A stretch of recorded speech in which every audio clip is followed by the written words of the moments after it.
आजच्या चर्चेसाठी आपले स्वागत आहे. आजचा विषय जरा वेगळा आहे आणि गहनही. हो. आपल्यासमोर काही धर्मशास्त्रीय अभ्यास आहेत जे एका मोठ्या कोड्याचा उलगडा करण्याचा प्रयत्न करतात. जुन्या कराराच्या काळात म्हणजे येशू ख्रिस्त जगात येण्यापूर्वी अनेक ठिकाणी परमेश्वराचा आत्मा लोकांवर आल्याचा उल्लेख आहे. पण हा आत्मा नक्की कोण होता? हो, आणि हे कोडं वाटतं तितकं सोपं नाही. कारण या प्रश्नाच्या उत्तरावर जुन्या करारातील लोकांचा देवाशी असलेला संबंध कसा होता हे अवलंबून आहे. बरोबर. आणि आपल्यासमोरील हे अभ्यास साहित्य आपल्याला थेट उत्तर देण्याऐवजी पुराव्यांच्या आधारे दोन संभाव्य वाटा दाखवतात आणि आपल्याला विचार करायला लावतात. अगदी. आणि म्हणूनच आज आपण या कोड्याची उकल करणार आहोत. या स्रोतांमध्ये दोन मुख्य मते मांडलेली आहेत. आपण त्या दोन्ही मतांचा आणि त्यामागील पुराव्यांचा सखोल आढावा घेऊया. नक्कीच. चला तर मग सुरुवात करूया. या गुंतागुंतीच्या विषयाची पायाभरणी करण्यासाठी आपण कोणत्या मूलभूत संकल्पनेपासून सुरुवात केली पाहिजे? याची सुरुवात देवाच्या दोन मूलभूत संकल्पना समजून घेण्यापासून होते. पहिली आणि सर्वात महत्वाची म्हणजे देवाची सर्वव्यापकता. सर्वव्यापकता म्हणजे देव एकाच वेळी सगळीकडे आहे. अगदी. तो कोणत्या एका जागेपुरता मर्यादित नाही. जुन्या करारातील अनेक ग्रंथ यावर जोर देतात. हो, उदाहरणार्थ स्तोत्रसंहिता 139 मध्ये दावीद म्हणतो की मी तुझ्या आत्म्यापासून कोठे दूर जावे. बरोबर. मी स्वर्गात गेलो तरी तू तेथे आहेस, अधोलोकात गेलो तरी तू तेथे आहेस. अगदी बरोबर. आणि यिर्मया 23:24 मध्ये तर परमेश्वर स्वतः विचारतो, "मी आकाश आणि पृथ्वी व्यापून राहत नाही काय?" यातून एक गोष्ट स्पष्ट होते की देवाच्या उपस्थितीपासून काहीही लपलेलं नाही. थांबा, पण इथेच मला पहिला प्रश्न पडतो. विचारा.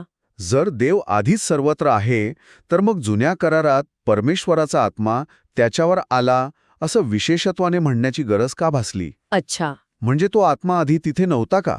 यात थोडा विरोधाभास नाही का वाटत? एकच आहे, पण तो पिता, पुत्र आणि पवित्र आत्मा या तीन व्यक्तींमध्ये अस्तित्वात आहे. आपल्या समोरील स्त्रोतांनुसार पिता आणि पुत्र म्हणजे येशूचा मानवी अवतारापूर्वी सृष्टीपासून स्वतःला एका अर्थाने लपवून ठेवतात. लपवून ठेवतात? हो, कारण असं मानलं जातं की पापी मानव किंवा सृष्टीतील कोणताही जीव त्यांचं थेट तेज सहन करू शकत नाही. अच्छा, म्हणजे सृष्टीच्या संरक्षणासाठीच. निर्गम पुस्तकात देव मोशेला म्हणतो की मला पाहून कोणीही मनुष्य जिवंत राहणार नाही. अगदी नेमके. त्यामुळे देवाचं सामर्थ्य आणि त्याची उपस्थिती जगात प्रकट करण्याचं कार्य पवित्र आत्मा करतो. तो देवाचा सक्रिय प्रतिनिधी आहे. अगदी. तुम्ही जो विरोधाभास मांडला त्याचे उत्तर यात आहे. देवाची सर्वसाधारण उपस्थिती सर्वत्र आहे, पण जेव्हा शास्त्र सांगते की आत्मा आला तेव्हा ते पवित्र आत्म्याच्या विशिष्ट कार्यासाठीच्या उपस्थितीबद्दल बोलत असते. समजलं. म्हणजे जसं वीज सगळीकडे वायरींमध्ये असते पण बटन दाबल्यावरच दिव्याच्या रूपात तिची शक्ती प्रकट होते. तसं काहीसं. हो, चांगला दृष्टांत आहे. पण इथेच गोष्ट खूप रंजक बनते. या स्रोतांमध्ये जुन्या आणि नवीन करारांमधील पवित्र आत्म्याच्या कार्यात एक मोठा म्हणजे जमिनी आसमानाचा फरक दाखवला आहे.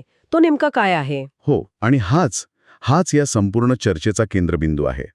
नवीन काळानुसार येशू ख्रिस्ताच्या बलिदानाने पापांची क्षमा झाल्यानंतर पवित्र आत्मा विश्वासणाऱ्यांच्या शरीरात कायमचा वास करतो. तो त्यांच्या आत राहतो. म्हणूनच प्रेषित पाऊल करिंथकरांना लिहिलेल्या पत्रात म्हणतो की तुमचे शरीर पवित्र आत्म्याचे मंदिर आहे. हे तुम्हाला माहित नाही काय? बरोबर. हे वाक्य किती क्रांतिकारी आहे. म्हणजे देव फक्त मंदिरात किंवा आकाशात नाही, तर तो आपल्या भक्तांच्या शरीरात राहतो. अगदी बरोबर. आणि हाच तो मोठा फरक आहे. जुन्या कराराच्या काळात पवित्र आत्मा लोकांच्या आत अशा प्रकारे कायमचा वास करत नव्हता. अच्छा. तो त्यांच्यावर येत असे, त्यांना विशिष्ट कार्यासाठी सामर्थ्य देत असे आणि ते कार्य संपल्यावर निघून जात असे. म्हणजे तो लोकांच्या सोबत होता पण त्यांच्या आत नव्हता. अगदी. एक मिनिट. म्हणजे तो एका तात्पुरत्या शक्तीसारखा होता, कायमच्या सोबतीसारखा नाही? हो, एक प्रकारे. या एका फरकामुळे जुना करार वाचण्याचा दृष्टिकोनच बदलू शकतो. मग याच मुद्द्यावरून ते दोन वेगवेगळे सिद्धांत जन्माला येतात, बरोबर? अगदी बरोबर. की जुन्या करारात लोकांवर येणारा परमेश्वराचा आत्मा नक्की कोण होता? इथेच दोन मुख्य मते समोर येतात. मत पहिलं, जुन्या करारात उल्लेख केलेला परमेश्वराचा आत्मा म्हणजे स्वतः पवित्र आत्मा होता, त्रैक्यातील तिसरी व्यक्ती. ओके. तो लोकांवर बाहेरून कार्य करत होता, त्यांना सामर्थ्य देत होता आणि देवाचा संदेश पोहोचवत होता. आणि दुसरं मत? दुसरं मत असं आहे की परमेश्वराचा आत्मा हा शब्दप्रयोग पवित्र आत्म्यासाठी नाही, तर परमेश्वराच्या नावाने त्याचे कार्य करण्यासाठी पाठवलेल्या देवदूतांसाठी म्हणजे एंजलसाठी वापरलेला आहे. देवदूतांसाठी. हो, म्हणजे ते परमेश्वराचे आत्मे किंवा परमेश्वराकडून आलेले आत्मे होते. हे तर खूपच वेगळे दृष्टिकोन आहेत. चला या दोन्ही मतांची कसोटी लावूया. नक्कीच. या स्रोतांमध्ये अनेक उदाहरणे दिली आहेत. अगदी सुरुवातीपासून म्हणजे उत्पत्तीच्या पुस्तकातील सृष्टीच्या निर्मितीपासून सुरुवात करूया. हो. तिथे म्हटलं आहे की देवाचा आत्मा जलावर तळपत होता. हो, उत्पत्ती 1.2 हे एक अत्यंत मूलभूत वचन आहे. पहिल्या मतानुसार हे स्पष्टपणे पवित्र आत्माचे कार्य आहे. सैतानाला आणि त्याच्या अनुयायांना बंदिस्त केलेल्या अंधारावर आणि अनागोंदीवर म्हणजे केऑसवर स्वतः पवित्र आत्मा लक्ष ठेवून होता. जेणेकरून देवाची सृष्टीची योजना पूर्णत्वास जाईल. बरोबर. आणि दुसऱ्या मतानुसार ते याकडे कसे पाहतात? दुसऱ्या मतानुसार हे काम देवदूतांना सोपवण्यात आलं होतं. अच्छा. देवदूतांचा एक गट देवाच्या आज्ञेनुसार त्या अंधारावर आणि जलावर देखरेख करत होता, जेणेकरून सृष्टीसाठी योग्य परिस्थिती निर्माण होईल. म्हणजे या मतानुसार देवाचा आत्मा या शब्दाचा अर्थ देवाकडून आलेला आत्मा म्हणजेच देवदूत असा घेतला जातो. अगदी. ठीक आहे. हे जरा अमूर्त आहे. आता आपण काही लोकांच्या उदाहरणांकडे वळूया जिथे गोष्टी अधिक स्पष्ट होतील. हो.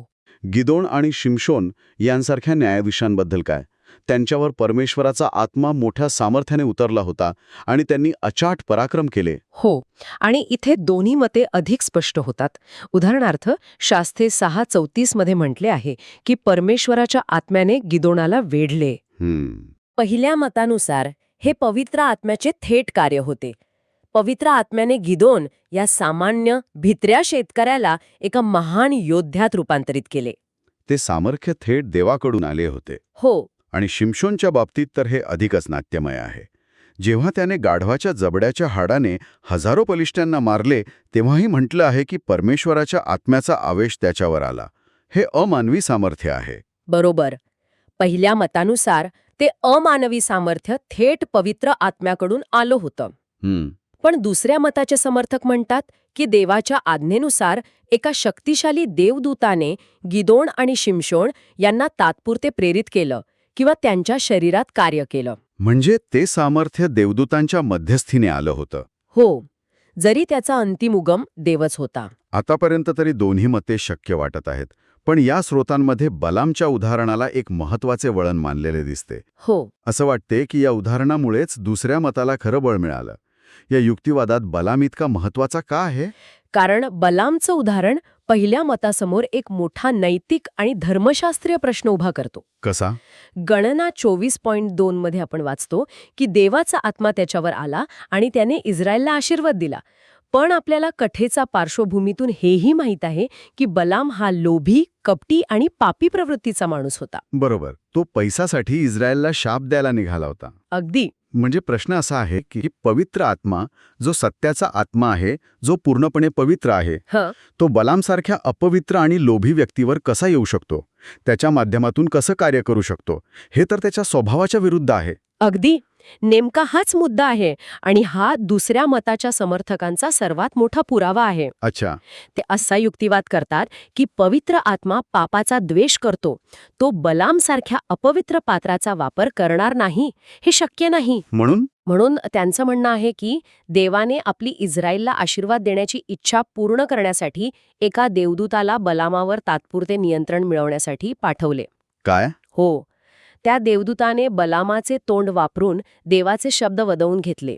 हे तर सगळं चित्रच बदलून टाकते. म्हणजे देवदूताने बलामाच्या तोंडाचा जणू काही कठपुतळीसारखा वापर केला. एक प्रकारे. हो. हा युक्तिवाद खूप प्रभावी आहे. यामुळे मला आधीच्या उदाहरणांवर पुन्हा विचार करायला भाग पडते. बरोबर. जर बलामच्या बाबतीत देवदूत होता, तर मग गिदोन आणि शिमशोनच्या बाबतीतही देवदूत असू शकतो का? मग आपण नक्की रेषा कुठे ओढायची? बरोबर. बलामचे उदाहरण दुसऱ्या मताला खूप तार्किक आणि सुसंगत बनवते. पण मग पवित्र शास्त्र लिहिणाऱ्या संदेष्टांबद्दल काय? महत्वाचा प्रश्न. कारण नवीन करारातच पेत्राच्या पहिल्या पत्रात म्हटलं आहे की त्यांना ख्रिस्ताच्या आत्म्याने प्रेरणा दिली, ज्याने ख्रिस्ताच्या दुःखांबद्दल आणि गौरवाबद्दल आधीच साक्ष दिली होती. ख्रिस्ताचा आत्मा हे तर स्पष्टपणे पवित्र आत्म्याबद्दल बोलल्यासारखे वाटते. हो वाटतं. कारण रोमकरांस पत्र 8-9 मध्ये पौल देवाचा आत्मा आणि ख्रिस्ताचा आत्मा हे शब्द एकाच अर्थाने वापरतो. मग इथे दुसऱ्या मताचे समर्थक काय म्हणतात? इथेही ते एक वेगळा दृष्टिकोन म्हणतात. त्यांच्या मते ख्रिस्ताचा आत्मा याचा अर्थ ख्रिस्ताशी संबंधित किंवा ख्रिस्ताने पाठवलेला देवदूत असाही होऊ शकतो. अच्छा. आपल्याला माहीत आहे की जुन्या करारात देवदूत अनेकदा देवाचा महत्त्वाचा संदेश घेऊन येत असत. दानिएलाला गॅब्रिएल देवदूताने दर्शन देऊन भविष्य सांगितलं होतं. हो. त्यामुळे या मतानुसार ख्रिस्ताच्या सेवेतील देवदूतांनी देवाचा संदेश संदेष्ट्यांपर्यंत पोचवला आणि शास्त्र लिहिण्यास मदत केली. आणि येहेजकेलाच्या पुस्तकातील उदाहरणही यात बसते, जिथे म्हटलं आहे की आत्म्याने त्याला उचलून एका ठिकाणाहून दुसऱ्या ठिकाणी नेले. हो, यहेजकेल 3.14 आणि 8.3 मध्ये अशी वर्णने आहेत. पहिल्या मतानुसार पवित्र आत्म्याने त्याला शारीरिकरित्या किंवा दृष्टांतात नेले. आणि दुसऱ्या मतानुसार? दुसऱ्या मतानुसार हे कार्य एका देवदूताने देवाच्या आज्ञेनुसार केले. तर आपण आता अशा ठिकाणी आलो आहोत जिथे दोन्ही बाजूंकडे आपापले पुरावे आहेत आणि दोन्ही बाजू तार्किक वाटतात. हो, या स्रोतांमध्ये कोणतेही एक सोपं उत्तर दिलेलं नाही. मग या चर्चेचा शेवट कसा केला जातो? कोणता निष्कर्ष काढला जातो? आणि हेच या अभ्यासाचं सौंदर्य आहे. ते आपल्याला एका निश्चित उत्तराच्या चौकटीच बांधत नाहीत, तर विचारांची दिशा देतात. श्रुतांचा निष्कर्ष असा आहे की अंतिम परिणाम महत्वाचा आहे. देवाने स्वतः थेट कार्य केले किंवा देवदूतांमार्फत केले तरी देवाची इच्छा पूर्ण होतेच. माध्यम कोणीही असो, कर्ता आणि करविता देवच आहे. अगदी. तुमचा मुद्दा बरोबर आहे. आणि त्याला जोडून एक विचार असा की जरी देवदूतांनी कार्य केले असले तरी त्यांना अस्तित्व देणारा, त्यांना टिकवून ठेवणारा आणि त्यांना सामर्थ्य देणारा देवच आहे. बरोबर. त्यामुळे शेवटी ते देवाचेच कार्य ठरते. पण तरीही या दोन मतांमध्ये समन्वय साधण्याचा काही मार्ग या स्रोतांमध्ये सुचवला आहे का? हो, सुचवलं आहे. एक संभाव्य उत्तर असे दिले आहे जे दोन्ही मतांचा समन्वय साधण्याचा प्रयत्न करते आणि ते खूपच आकर्षक आहे. ते काय आहे? ते उत्तर असं आहे की जुन्या करारातील परमेश्वराचा आत्मा म्हणजे पवित्र आत्माच आहे, यात शंका नाही. तोच सर्व करण्याचा उगम आहे. पण कदाचित पवित्र आत्मा काही कार्य स्वतः थेट न करता देवदूतांना आज्ञा देऊन त्यांच्याकडून करून घेतो. अच्छा. जसा एखादा सेनापती स्वतः प्रत्येक लढाईत उतरत नाही, तर आपल्या सैनिकांना आणि अधिकाऱ्यांना आज्ञा देऊन लढाई जिंकतो. तरीही विजय सेनापतीचाच मानला जातो. वा. म्हणजे जेव्हा शास्त्र म्हणते परमेश्वराचा आत्मा गिदोनावर आला, तेव्हा त्याचा अर्थ असा असू शकतो की पवित्र आत्म्याच्या आज्ञेनुसार आणि त्याच्या सामर्थ्याने एका देवदूताने गिदोनाला सक्षम केले. अगदी. या दृष्टिकोनातून दोन्ही विधाने एकाच वेळी सत्य ठरू शकतात. मूळ स्रोत पवित्र आत्माचा आहे, पण त्याचे माध्यम देवदूत असू शकतो. अगदी तसंच. यामुळे बलामच्या उदाहरणाचाही उलगडा होतो. कसा? पवित्र आत्म्याने स्वतः त्या अपवित्र पात्रात कार्य करण्याऐवजी एका देवदूताला ते काम सोपवलं. यामुळे पवित्र आत्म्याची पवित्रताही जपली जाते आणि देवाचे कार्यही पूर्ण होते. म्हणजे खरा प्रश्न आत्मा कोण आहे हा नसून तो आत्मा कसे कार्य करतो हा आहे. बरोबर. ही कागदपत्रे आपल्याला एका अंतिम विचाराकडे घेऊन जातात. देवाला कोणत्याही मदतीची गरज नसतानाही तो आपल्या सृष्टीमार्फत म्हणजे देवदूत आणि माणसे यांच्यामार्फत कार्य करणे पसंत करतो. हो, तो आपल्याला त्याच्या महान योजनेत सहभागी करून घेतो. हो.